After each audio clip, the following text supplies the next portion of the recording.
Sveicināti! Mani sauc Anna Jankelāne. Šis ir mans jauns projekts, kurā es izaicinu sevi atbildēt uz jautājumiem. Nav ne jausmas, kādus jautājumus šodien sagatavoju. Ko tu ar sevi lepojies? Un pirmais, kas man nāk prātā, ka es lepojos ar to, ka man meitenei, kurai acu priekšā nebija neviens piemērs, kur ir sieviete ar veselu pašapziņu un laimīgām attiecībām, pašai to izveidot. Un ar to es lepojos. Jo tas ceļš bija ilgs, interesants, bet ir izdevies. Ar to es visvairāk lepojos.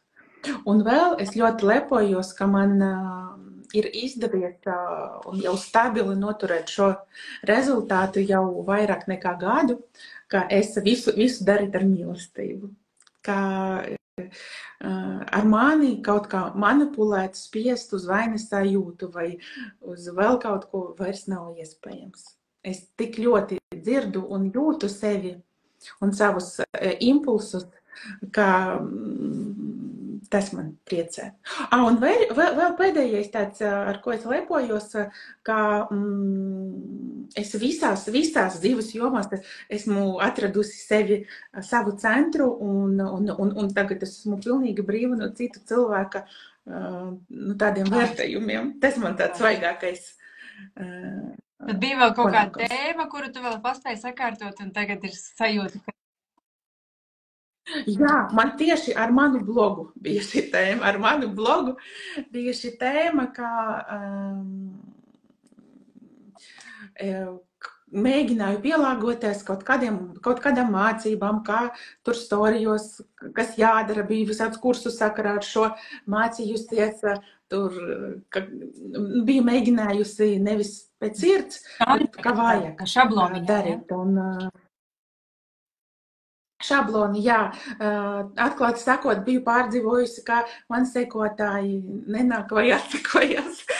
bet tagad, paldies Dievam, viss šis jautājums man ir sakārtots, jo es sapratu, nodefinēju, kas blogs priekš manis. Ja es sapratu, ka viņš ir priekš manis, nevis priekš sekotājiem, viņš ir mans. Un tas ir mana domu māja. Tāpēc es atradu savu formātu. Tā ir vieta, kur es telpa, kur es dalos ar savām domām, ar savu iekšējo pasauli.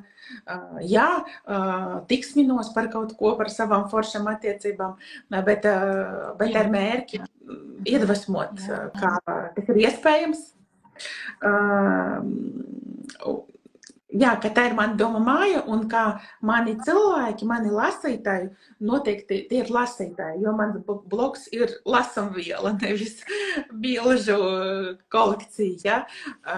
Tieši tekstos es redzu savu spēku, un mani lasītāji ir mani cilvēki, savējie. Tāpēc, ja kāds atsako, es tagad domāju, ļoti labi. Tas nav manējais, jo man patīkami būt Iedem sev brīvību, būt sev pašai, un citiem arī būt kādi vidi. Jā, un būt ar savējiem, jā. Paldies tev! Paldies tev!